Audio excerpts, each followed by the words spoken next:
Hello, Freedom School. This is the Harris family, minus two. We decided, we were afforded the opportunity to read to you guys today, and we chose to take the three most senior people in the house: myself, Junior, and Mom. So we chose Jasmine Ward.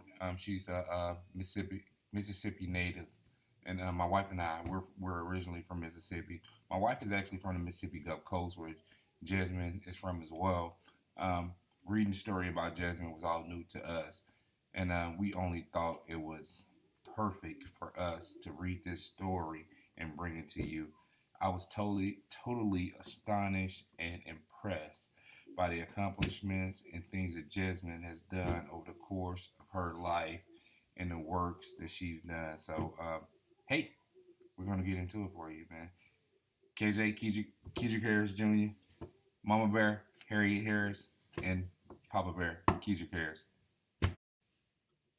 Hi, today we're going to read the book A Black Woman Did That. This book is a book of 42 boundary breaking, bar raising, world changing women. So, we are going to read a story about Jasmine Ward. Jasmine Ward grew up on the Mississippi Gulf Coast. Her family has been poor or working class and living in the same place for generations, in a part of the country with a particular reputation for oppressing African Americans. The state has historically ranked high in poverty and low in the quality of education it provides. Jasmine was familiar with hardship as a young person in the 1980s and 1990s. Years later, when she delivered the commencement speech at Tulane University in 2018, Jasmine told the graduates about her grandmother, who worked in her father's fields as a child and had to leave school at 13 because in the 1940s there were no schools nearby that allowed African American students. She said, "My grandmother thought that if her children finished high school, they wouldn't have to work as hard as she did. She thought they wouldn't have to labor as housekeepers or maids, but her kids' lives were as hard as hers." Many of Jasmine's loved ones either worked one dead end job after another or were chronically unemployed. Her own mother cleaned houses for a living. Jasmine was determined to have a better life. "So I studied," she told the crowd. For Desmond, schoolwork was not a burden, but classmates sometimes were. In public school, fellow black students picked on her for being a shy bookworm. Her mother's employer paid for her to go to a private school that had a better academic reputation. But as that school's sole black student, she was bullied and isolated by the wealthy white students because of her race and her background. After graduation, she left Mississippi, traveling across the country to attend Stanford University in California. She said she wasn't academically the standout student that she'd been in high school, but she was determined to stick it out, and she did, earning a bachelor's degree in English in 1999 and a master's degree in media studies and communications a year later. She was drawn to literature and inspired to be a writer, but without a job, she moved back to home to Delisle, Mississippi, and 6 months later, tragedy struck Jasmine's family. Her younger brother Joshua was killed when a drunk driver hit his car. Jasmine once hesitated to write about her aspects of her past, but after her brother's death, her outlook changed. She felt driven to write about poor black people in Mississippi. "I didn't have a choice anymore," she said. "I couldn't run from that desire to tell stories, that desire to tell stories about us and about the people I loved." Encouraged by her friends, she moved to New York City to work in publishing. She knew she'd rather be writing, but she also knew that she had a lot to learn. "For 2.5 years, I read," she said. "At the end of that time, I wrote and revised one short story." She kept writing and was accepted into a Master of Fine Arts MFA program at the University of Michigan, where she studied creative writing and graduated in 2005. Shortly after that, Hurricane Katrina devastated the Gulf region. Jasmine was there when water rose up through the floor and filled her grandmother's home.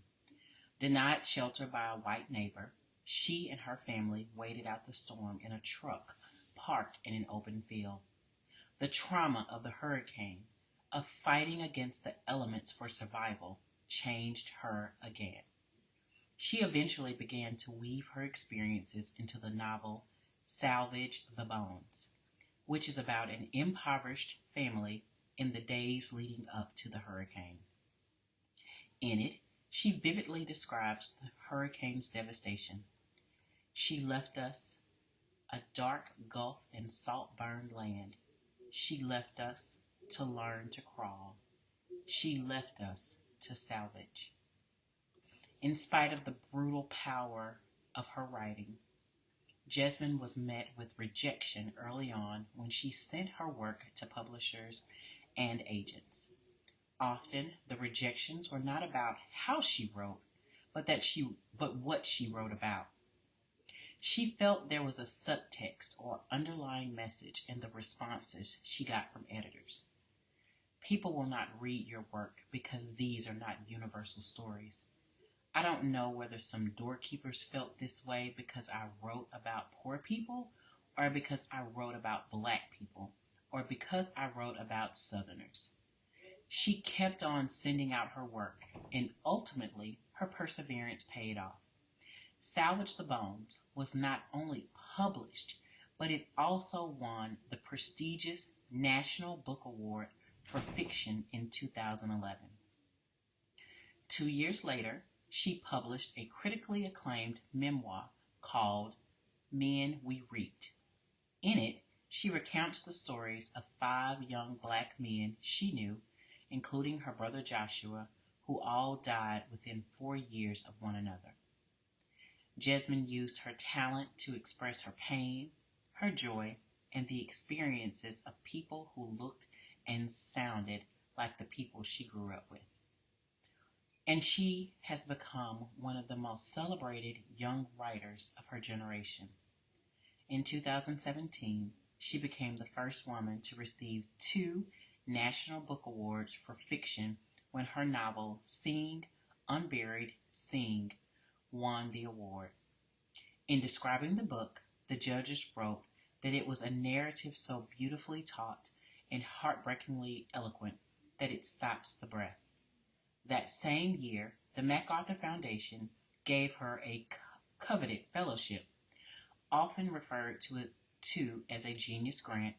Now wildly successful, she admits that she writes for her younger self.